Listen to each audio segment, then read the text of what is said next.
여러분 신앙생활을 하면서 가장 큰 축복이 무엇이라고 생각하십니까? 오늘 여러분에게 있어서 가장 큰 축복, 건강이 여러분 하나님의 축복이라고 생각하십니까? 아니면 또 부자로 살아가는 것이 하나님의 축복이라고 생각하십니까? 그런데 우리가 여기서 기억해야 될 것은 우리가 이렇게 생각하는 건강이나 물질, 이것이 우리에게 정말 축복이 될 수 있고 반대로 그것이 우리에게 저주가 될 수 있다라고 하는 이 사실을 여러분들 염두에 두고 살아가시길 바랍니다. 물론 건강, 물질, 이것은 하나님이 우리에게 주신 큰 축복 중에 하나죠. 그런데 그것이 우리에게는 또 다른 저주로 다가올 수 있다는 거예요. 많이 가져서 오히려 집안이 망하는 경우가 많죠.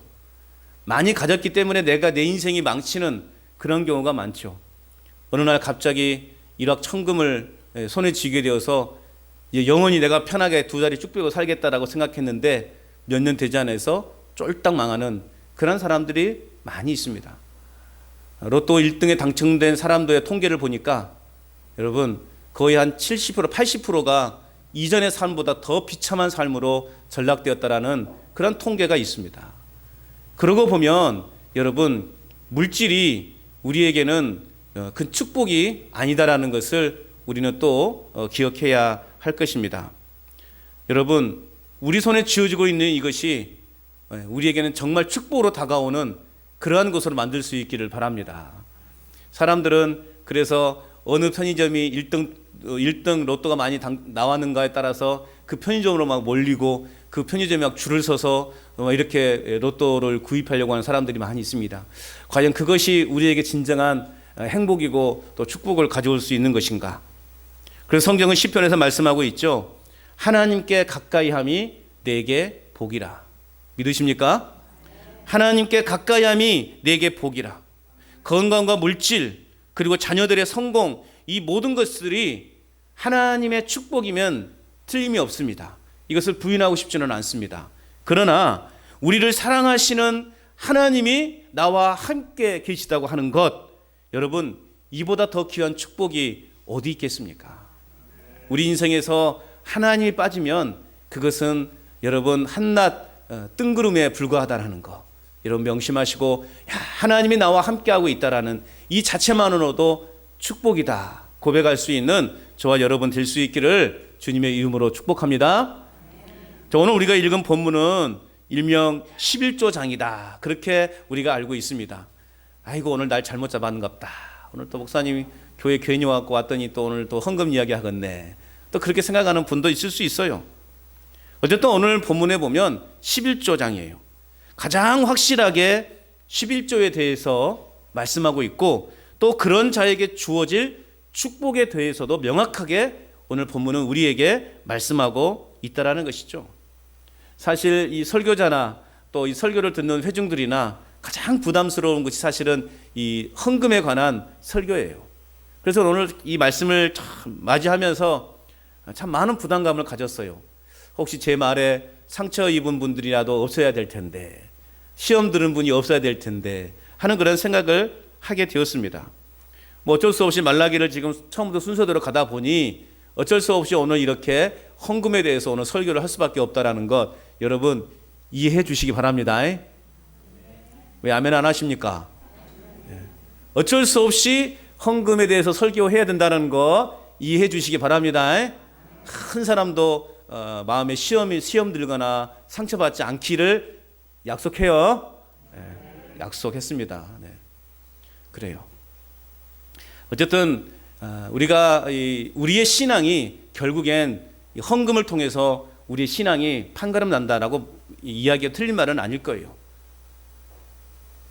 아내만 교회를 다니는 어느 한 집안에 남편의 사업이 부도가 났습니다. 그러니까 남편이 얼마나 큰 절망과 또 좌절 가운데 빠져 있었겠습니까? 그래서 그 아내가 그 남편을 설득했어요. 이럴 때일수록 우리가 더 마음을 모아서 하나님을 더 믿어야 된다고. 하나님을 믿게 되면 하나님이 분명 우리에게 다시 한번 기회를 줄 것이고 이 난관을 극복할 수 있는 힘을 주실 거라고 우리 함께 교회 갑시다. 겨우겨우 설득을 해가지고요, 남편을 데리고 교회를 갔어요. 겨우 교회에 와서 남편이 처음 교회에 나와서 딱 예배당에 앉았는데, 그날따라 목사님의 설교가 하필 헌금에 관한 설교였다라는 거죠. 그래서 예배가 끝난 뒤에 이 남편이 예배당을 나오면서 투덜투덜거리면서 아내에게 이렇게 말을 했다고 해요.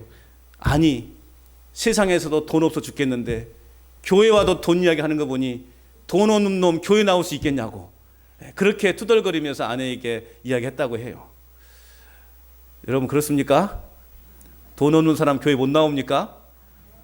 아니죠. 여러분, 하나님은 돈을 좋아하시는 분이 아니라 헌금을 좋아하시는 분이에요. 아니, 뭐 돈이나 헌금이나 똑같은 거 아니요? 그렇게 또 반문할 수도 있습니다. 그런데 여러분, 돈과 헌금이 과연 뭐가 다를까? 돈은 그냥 물질이에요. 우리가 생각하는, 흔히 말하는 그 물질이에요.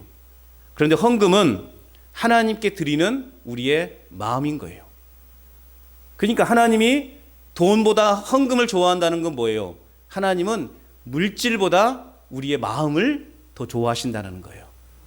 그리고 우리의 마음이 있는 그대로를 하나님 앞에 드릴 때 하나님이요, 그걸 기뻐하신다는 거예요. 예수님은 말씀하셨어요. 마태복음 6장에 내 보물이 있는 곳에 뭐가 있다? 네 마음도 있다. 그렇게 말씀하셨어요. 자, 돈은 마음과 사랑과 생명을 전달하는 도구예요. 무슨 말이냐?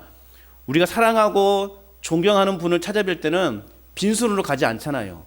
그래도 손에 뭐 과일 바구니라도 하나 들고 찾아가지 않습니까? 또 지인의 병문안을 갈 때도 빈손으로 가지 않아요. 뭐라도 하나 이렇게 준비해가지고 병문안을 가게 되는 것이죠. 왜요? 마음의 표현이기 때문에. 그것이 우리의 마음의 표현이기 때문에. 반면에 하나님께 드리는 헌금은 뭐냐? 하나님께 드리는 헌금은 돈이 아니라 우리의 마음과 사랑과 생명을 드리는 겁니다. 그래서 하나님은 헌금을 좋아하시는 거예요. 우리가 드리는 이 물질보다 물질을 드리는 그 사람의 마음, 어떤 마음으로 드리느냐, 그 마음을 우리 하나님은 좋아하신다는 거죠. 자, 이스라엘 백성들이 포로에서 돌아왔습니다. 포로에서 이제 기나긴 그 포로 생활을 마치고 본국으로 돌아왔어요. 그럼에도 불구하고 그들의 삶이 좀처럼 나아지지 않은 거예요. 오늘 본문에 있는 것처럼 설상가상으로 메뚜기 떼가 극성을 부리면서 땅에 이렇게 추수할 곡식들도 제대로 추수하지 못해서 이제 백성들은 이제 가난 속에서 또 고통 속에서 살아가게 됩니다. 그러니 당연히 그들의 입에서는 감사보다는 불평과 원망이 입술을 통해서 나오게 되는 것이죠. 그런데 그러한 광경을 하나님의 진단은 그 백성들과의 생각과 달랐다는 거죠. 이게 백성들의 마음속에는 도대체 하나님은 어디 계시냐 이거죠. 우리가 하나님을 믿는 백성이라고 하면서 왜 우리의 형편은 좀처럼 나아지지 않느냐라고 그렇게 하나님 앞에 원망하고 불평하고 있는 거예요. 그래서 지난주에 말씀처럼 사람들은 우리가 도대체 뭘 잘못했다요? 내가 도대체 하나님 앞에 뭘 잘못했다요? 평생 내가 하나님을 위해서 열심히 이 열정을 쏟아왔는데 내가 무슨 잘못이 있답니까? 라고 하면서 하나님께 따져 묻는 거 아니겠어요? 그러니까 하나님이 우리를 돌봐주지 않아서 우리가 지금 이렇게 고통 속에 살아가고 있다라고 나름 백성들은 그렇게 판단하고 있었다라는 거죠. 그런데 하나님의 진단은 이스라엘 백성들과는 전혀 다른 거였다는 거죠. 오늘 7절 말씀 같이 한번 읽어볼까요? 7절 읽습니다. 여러분 읽습니다. 시작. 만군의 여호와가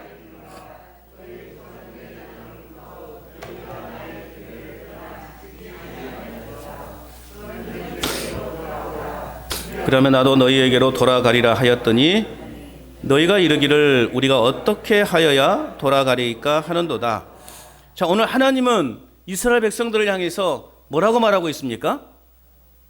내게로 돌아오라.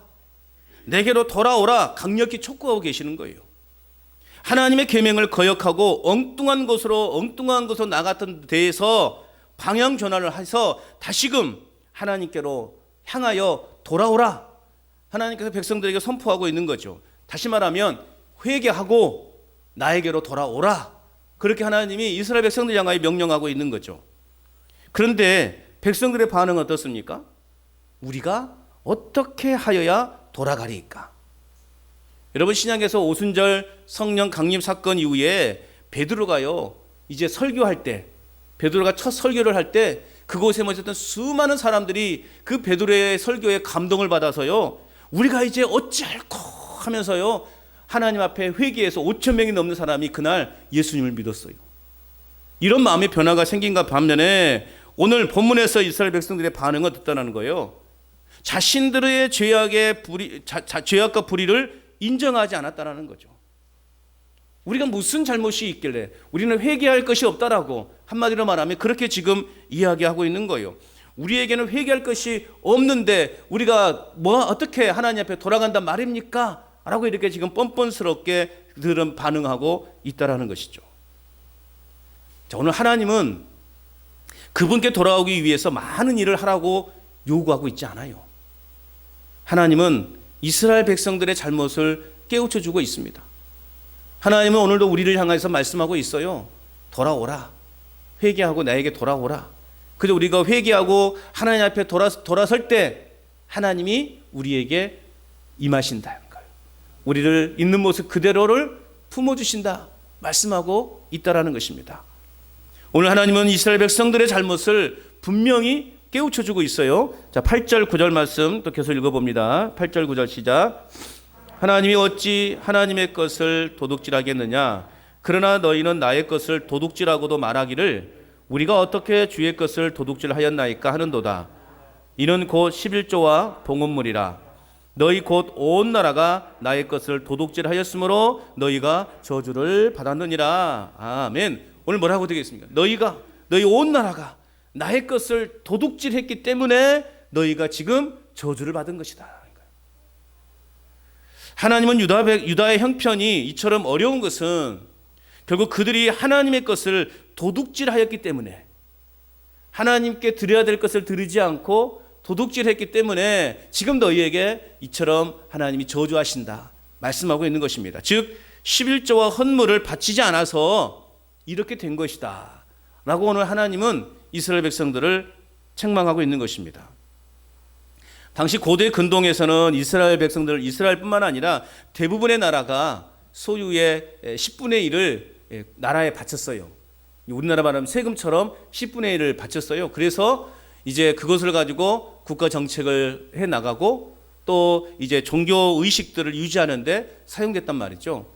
그때 레위 지파는 하나님께로 기업을 받지 못했어요. 그러니까 백성들이 낸, 그런 제사장들이나 레위 지파들은요, 백성들이 낸 11조를 가지고 생활을 해 나갔다라는 거죠. 이게 유다를 지탱해 주는 힘이 어디 있느냐? 이 제사장 제도에 있었다는 말이에요. 제사장들이 유다의 백성들의 죄를 위해서 기도하고 제사하는 한 그들은 안전할 수 있었다라는 거예요. 그래서 유다 백성들도 처음에는 이 제사장들의 존재에 대해서 소중히 여기고 그들을 위해서 자신이 가진 10분의 1을 제단 앞에 바쳤다라는 것이죠. 그런데 어느 순간부터 이제 그들은 11조와 이 헌물을 바치는 일을 아까워하게 시작한 거예요. 그러다 보니 어떤 일이 벌어집니까? 제사장들은 백성들이 드린 그 11조를 가지고 생활을 해야 되는데 11조가 들어오지 않아요. 그러면 어떻게 되겠어요? 제사장들은 살 수 있습니까? 못 삽니까? 쉽게 말하면요, 죄송한 말씀이지만 우리 간전제일교회가 저에게 사례비를 주지 않은 거예요. 그 이유는 모르겠어요. 왜 안 주시는지 모르겠지만 안 준다고 생각해 봅시다. 근데 진짜 안 준다는 건 아니에요. 또 어디 소문 가서 이것만 또 탁 떠가지고 아이고 그 간전제일교회는 목사인데 사례비도 안 준대.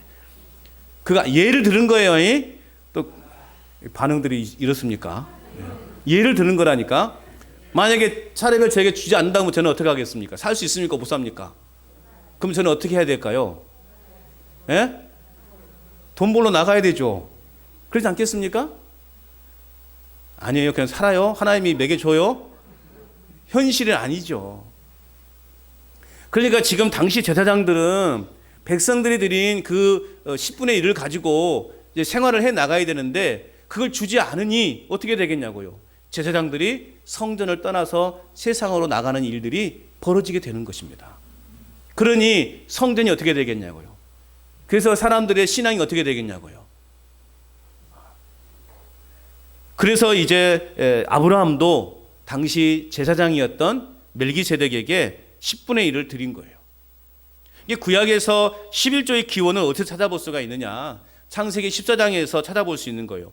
아브라함이 전쟁에서 승리하고 돌아와서 그 적들로부터 빼앗아 온 전리품의 10분의 1을 멜기세덱 제사장에게 이제 드리는 데서부터 11조가 시작이 되었다라는 것이죠. 결국 이 아브라함 마음속에 어떤 마음이 있느냐? 아브라함은 전쟁에서 승리하신 그 하나님께 감사를 고백하면서 믿음으로 11조를 멜기세덱 제사장에게 바쳤던 것입니다. 즉 승리는, 이 전쟁에서의 승리는 나의 힘으로 얻은 것이 아니라 하나님의 능력으로 얻은 것이다 라고 하는 이런 고백을 선포하는 의미에서 아브라함은 멜기세덱 제사장에게 11조를 드렸던 것입니다. 자, 그렇기 때문에 오늘 우리의 11조는 어떤 것인가? 11조는 여러분, 우리가 축복을 받으려고 드리는 것이 아니에요. 축복을 받으려고 드리는 것이 아니라 축복을 받은 은혜에 감사해서 드리는 것이 11조라는 것입니다. 이해하셨습니까? 11조를 드리는 이유는 은혜 축복을 받기 위해서 드리는 것이 아니라 우리에게 은혜를 주시고 우리에게 축복을 주신 그 하나님의 은혜에 감사해서 드리는 것이 11조의 의미라는 것입니다. 다시 말하면 우리가 드리는 11조에도 지금 저는 제 힘으로 사는 것이 아니라 하나님의 힘으로 살고 있습니다 라고 하는 이런 신앙 고백 속에서 우리는 하나님 앞에 예물을 드리는 거예요. 그렇기 때문에 11조를 드리지 않는 사람은 어떤 사람이냐? 어떤 사람일까요? 아직 나는 내 힘으로 살 수 있다라고 말하는 교만한 사람이에요. 왜? 하나님이 나에게 은혜를 주셨고 나와 함께 하셨고 나를 도와주셨기 때문에 그 받은 은혜에 내가 하나님 앞에 드리는 건 아니겠어요? 전적으로 하나님께 내 인생을 다 맡기는 마음으로 드리는 건 아니겠냐고요. 하나님 없으면 살 수 없는, 우리 권사님 기도했던 것처럼 하나님이 우리를 돌보지 않으면 살 수 없는 나는 연약한 존재이기에 하나님이 나를 돌봐주시고 나를 붙들어 주신 그 은혜에 감사해서 우리가 예물을 드리는 거예요. 그러니까 여러분, 이 말 그대로 11조를 드리지 않는 사람은 아직도 나는 내 힘으로 살 수 있다, 내 힘으로 살 수 있다라고 말하는 교만한 사람이라는 것이죠. 또 지금 내가 내 힘으로 사는지 하나님의 힘으로 사는지 알지 못하는 사람, 그런 사람이 11조를 드리지 않는 사람이라는 것입니다. 여러분은 어떤 마음으로 지금 살아가고 있습니까? 하나님의 돌보심 가운데 살아가고 있죠? 하나님이 은혜 주셔야만 살 수 있는 것이죠? 우리는 그래서 우리가 하나님 앞에 감사함으로 11조를 드리는 것입니다. 야곱은 에서를 피해서 바단 아람으로 도망치는 길에서 하나님을 만나서 그는 11조를 바치겠다라고 창세기 28장에서 약속했습니다. 자, 그가 구체적으로 어떻게 그 약속을 이행했는지는 알 수 없어요. 그러나 그가 그렇게 약속하는 데에는 만약 제가 살아서 평안히 아비 집으로 돌아온다면 그것은 제 힘이 아니라 하나님의 능력 덕분입니다 라는 그 고백 속에서 내가 하나님께 11조를 드리겠습니다 라고 그렇게 고백하고 있는 것입니다. 그러므로 여러분, 11조는 하나님이 우리의 모든 삶을 책임져 주시고 축복해 주신다는 것을 인정하는 신앙 고백임을 여러분 믿으시기 바랍니다.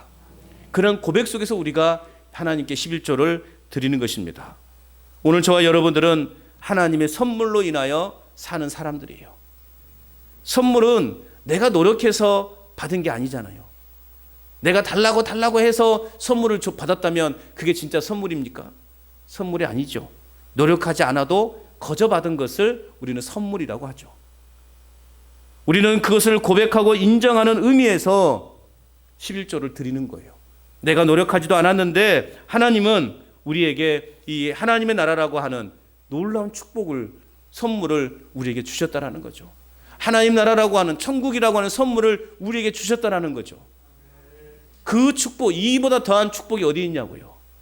아픔이 없고 슬픔이 없는 그 하나님의 나라를 우리에게 선물로 주셨는데 그보다 더한 선물이 어디 있겠냐 이거죠. 그래서 우리가 11조를 하나님 앞에 드리는 것입니다. 다른 사람 눈치 보면서 어쩔 수 없이 하는 것은 옳지 않는 방법이에요. 또한 빚을 내서라도 헌금하면 복 받는다라고 하는 것은 성경의 가르침이 아니에요. 억지로 강요해서 드리는 헌금은 온전한 헌금이 아니라는 거죠. 내가 할 수 있는 것만큼 자원하는 마음과 즐겨하는 마음으로 우리가 하나님 앞에 드릴 때 그게 온전한 11조가 되는 것이고 온전히 하나님께 기쁨이 되는 거예요. 많은 액수를 드렸다고 교만할 것도 없고 적은 액수를 드렸다고 해서 여러분 내가 이렇게 해서도 안 되는 거예요. 우리가 즐겨하는 마음, 내가 할 수 있는 선에서 최선을 다하여 즐겨하는 마음으로 감사한 마음으로 드릴 때 여러분 그것을 하나님이 기뻐 받으신다는 것입니다. 자, 우리 교회에도 보면요, 헌금의 종류가 여럿이 있어요. 뭐 이런 기회에 우리 또 헌금에 대해서 한번 설명하는 것도 필요하다 싶어서 제가 잠깐 설명을 드리려고 그래요. 우리 교회도 여러 헌금 또 봉투가 있고 헌금이 있어요. 그 중에 이제 주일 헌금이 있고 때로는 이제 주일 헌금, 주정 헌금이라고 이야기합니다. 이것은 가급적이면 여러분 작정해서 드리는 것이 주정 헌금이에요. 작정해서 그냥 내가 기분에 따라서 그냥 이렇게 내 손에 잡힌 대로 드리는 것이 아니라 내가 하나님 매주 하나님 앞에 내가 얼마를 드리겠습니다 라고 작정하는 거. 그래서 1,000원이면 1,000원, 뭐 5,000원이면 5,000원, 10,000원이면 10,000원. 가급적이면 이 주정헌금은 내가 작정해서 하나님 앞에 드리기를 이렇게 바라고 있습니다. 이것이 바로 주정헌금의 바른 모습이에요. 또한 선교헌금이 있어요. 여러분 이제 선교헌금은 아직 우리 교회가 참여율이 많이 좀 낮아요. 이 선교헌금은 우리 교회가 쓰는 것이 아니에요. 이 선교헌금은 100% 선교지로 보내지는 헌금이에요. 그렇기 때문에 복음에 빚진 마음이 없이는 할 수 없는 거죠. 140여 년 전에 우리나라에 복음을 전하러 와서 순교한 수많은 선교사들 덕분에 우리 한국의 교회와 병원과 학교들이 세워졌습니다. 그리고 우리나라가 세계 경제대국을 이루는데 굉장한 영향력을 끼쳤던, 그건 부인할 수 없어요. 그래서 이런 은혜에 빚진 마음으로 드리는 것이 우리가 선교 헌금이에요. 우리 교회에서도 이제 비록 우리 교회는 여러 가지로 작지만 그래도 다른 교회에 비해서 좀 비슷하고 좀 더 나은 교회에 비해서 우리는 꽤 좀 많은 선교사들을 섬기고 있어요. 이게 뭐 자랑이 될 수는 없겠지만 여하튼 이분들이 마음 놓고 세계 곳곳에서 하나님의 복음을 전할 수 있도록 우리가 갈 수 없지만 우리는 그래도 보내는 선교사가 되어야 되지 않겠습니까? 그래서 우리가 작은 마음을 모아서 선교헌금을 하면 그 선교헌금은 100% 선교사들의 일을 위해서 쓰여지는 것이라는 거예요. 복음에 빚진 마음, 우리는 복음에 빚진 마음을 가지고 우리는 이 선교헌금에도 동참해야 되는 것입니다. 그리고 우리가 잘 아는 감사헌금, 그래서 주일헌금과 감사헌금이 무슨 차이가 있느냐 그렇게 생각할 수도 있습니다. 주일헌금은 아까 말했던 것처럼 매주 내가 작정을 해놓고 내가 하나님 매주 이렇게 하나님 앞에 이 금액을 드리겠습니다 라고 하는 그러한 그 주일 작정헌금이라면, 이 감사헌금은 일주일의 나의 삶 가운데 하나님이 지켜주시고 인도해 주신 그 은혜에 감사해서 드리는 헌금이에요. 여러분 매 순간순간 하나님이 저와 여러분들을 지켜주시고 보호해주고 계심을 믿으십니까? 그 은혜가 큽니까? 작습니까? 그 은혜가 크죠. 그 은혜가 크니 내가 오늘도 무사히 또 감사함으로 기대함으로 예배당에 찾게 해주셨으니 하나님 감사합니다. 한 주간의 삶도 하나님이 은혜를 주셔서 저를 건강하게 지켜주시고 오늘 예배당을 받을 수 있도록 인도해 주시니 감사합니다. 그런 마음으로 우리가 감사헌금을 드리는 거예요. 이런 구분이 없다 보니까 주일헌금이 감사헌금처럼 되는 것이고 감사헌금이 주일헌금처럼 돼버리는 경우가 많아요. 이거 엄연히 다르다라는 거예요. 그래서 여러분 우리 한 주간의 삶을 이끌어 주시고 내 삶 가운데 함께 하시고 우리 가정 가운데 함께 해주신 그 은혜에 감사해서 우리가 하나님 앞에 감사 예물을 드리게 되는 것입니다. 그 믿음의 표현을 하나님께 드리는 것이 바로 감사 헌금이라는 거죠. 자, 이 모든 것들이 결국에는 여러분 억지로가 아니라 부담스럽게가 아니라 내가 할 수 있는 만큼 감사하는 마음으로 자원하는 마음으로 우리가 여러분 이 일에 동참해야 되는 거예요. 하나님도 그걸 원하고 계시는 거예요. 제가 여러분에게 뭐 집 팔아서 헌금하라는 소리는 안 합니다. 예? 그건 나쁜 목사죠. 집 팔아서 헌금하라고. 그건 안 좋은 거예요. 내가 할 수 있는 것, 내가 가지고 있는 것 중에 일부를 하나님 앞에 드리는 것, 이것이 여러분 하나님이 기뻐하시는 헌금의 바른 모습이라는 것입니다. 여러분, 우리가 세상에 있는 것들 중에 하나님의 소유가 아닌 것은 하나도 없습니다. 우리는 모든 것을 사실 하나님께요 빌려 쓰고 있다라는 거죠. 여러분, 이거 인정하십니까? 우리는 모든 게 다 하나님의 것이고 우리는 그 하나님의 것을 지금 빌려서 쓰고 있는 거예요. 그런데 그 중에 특별히 하나님이 자신의 것으로 구별하시는 부분이 있다라는 거죠. 하나님 무언가 아쉬워서 구별하신 것이 아니에요. 그 부분을 통해서, 그 구별하신 것을 통해서 구원의 역사를 일으키고자 하나님은 특별히 구별하셨다라는 것입니다. 사실 저희들의 수입은 전부가 하나님의 것이에요. 부정하시는 분들도 분명 있을지도 모르겠습니다. 내가 열심히 일해서 받은 것이지 이게 무슨 하나님의 것이냐고 그렇게 또 따져 묻는 분도 있을 수 있어요. 그러나 여러분, 하나님이 우리에게 은혜 주시지 않으면 우리가 어떻게 일할 수 있겠냐고요.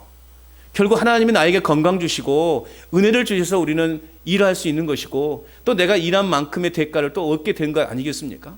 그러니까 우리는 지금 하나님의 것을 우리는 지금 마음껏 쓰고 있는 거예요. 그런데 그 중에 하나님은 저희의 모든 것을 다 바쳐라 그렇게 원하고 있는 거 아니에요.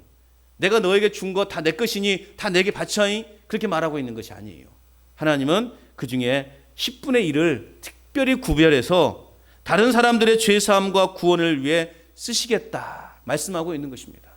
그러니까 우리가 드려지는 이 헌금이 결국 뭐 목사 배만 채운 거 아니냐 그렇게 생각할 수 있는 분도 있을 수 있는데 결국 그렇게 생각하면 그건 정말 오해인 거죠. 우리가 드리는 헌금을 통해서 영혼이 구원받고 한 영혼이 살아나는 그러한 일에 쓰여지고 있다라는 것입니다. 하나님의 것을 도둑질하지 말라 오늘 말씀하고 있어요. 무슨 말이냐? 자기 자신이나 다른 사람의 구원을 위해 하나님이 요구하시는 최소한의 것을 바치는 것에 대해서 아까워하지 말라는 거예요. 아까워하는 마음이 있으면 우리는 온전한 헌금 생활을 하지 못합니다.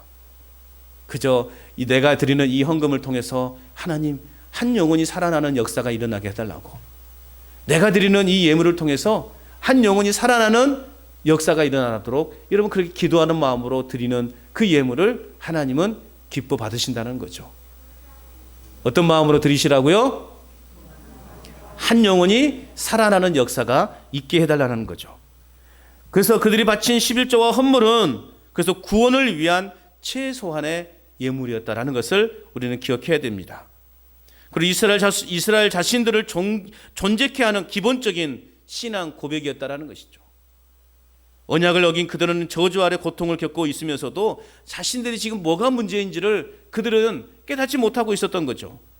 그래서 그들의 저주에서 벗어나려면 어떻게 해야 되는가? 오늘 하나님은요, 벗어날 수 있는 방법을 제시해 주고 있어요. 그게 10절 말씀입니다. 10절 한번 읽어봅니다. 같이 시작.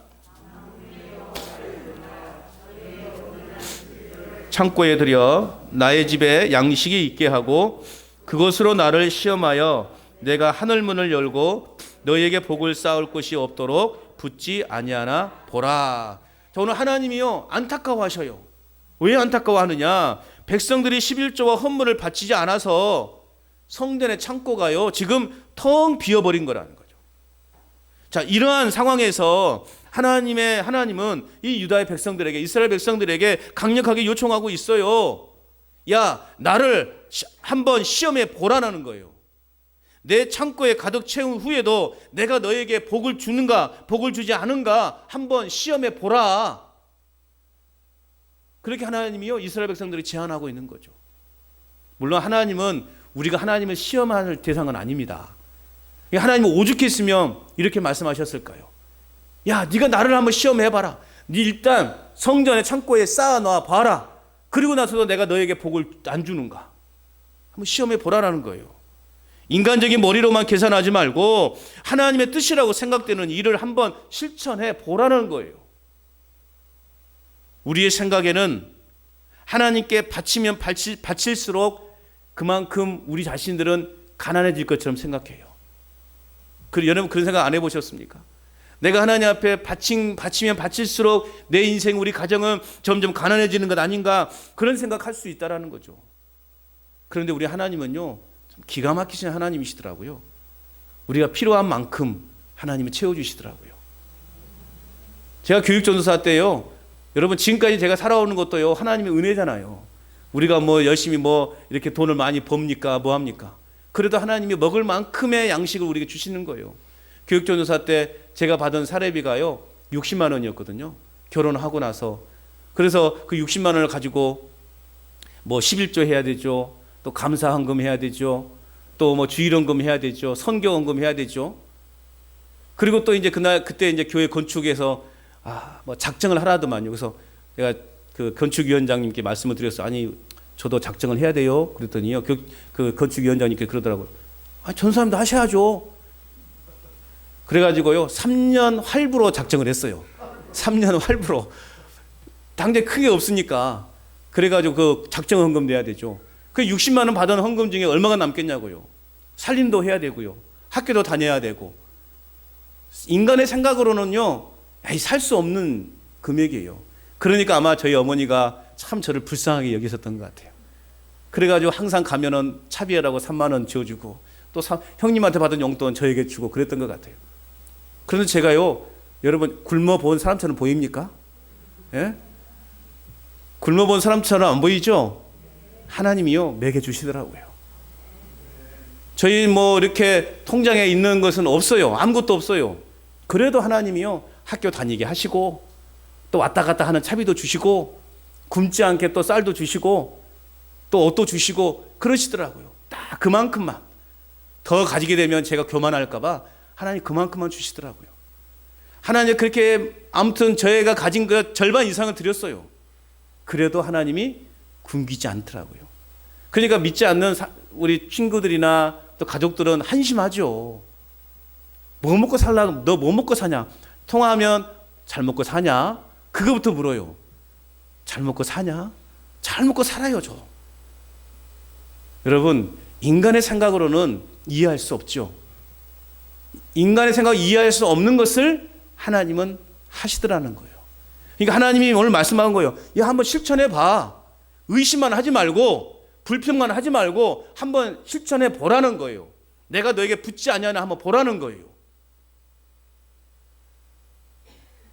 하나님은 우리가 시간을 들이고 물질을 바치는 것이 하나님의 능력을 그만큼 내 삶으로 끌어들이는 거예요.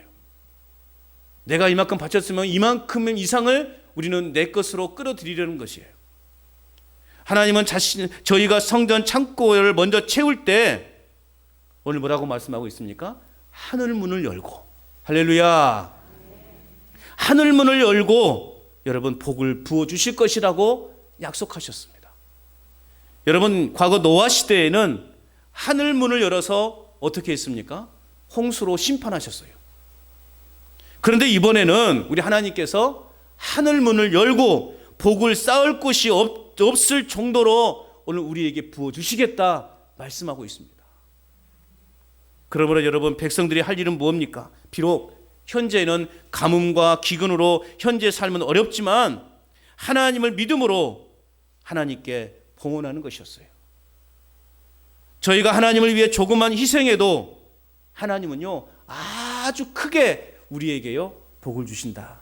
오늘 성경이 말씀하고 있는 거예요. 쌓을 곳이 없도록 복을 부어 주실 것이다.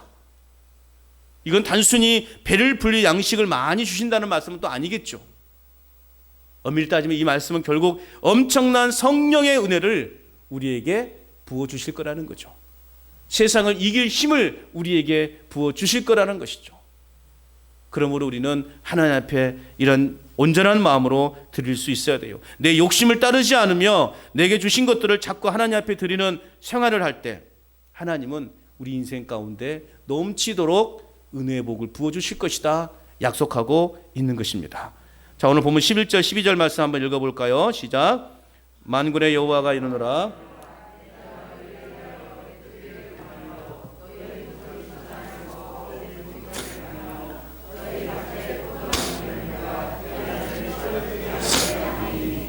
너희 땅이 아름다워짐으로 모든 이방인들이 너희를 복되다 하리라. 만군의 여호와의 말이니라. 내가 하늘문을 열고 너희에게 복을 부어주지 않으나 한번 붙지 않도록 하나 시험해 보라 라고 말씀하시면서 그렇게 실행에 옮기는 자에게 하나님은 11절 12절에서 말씀하고 있는 거예요.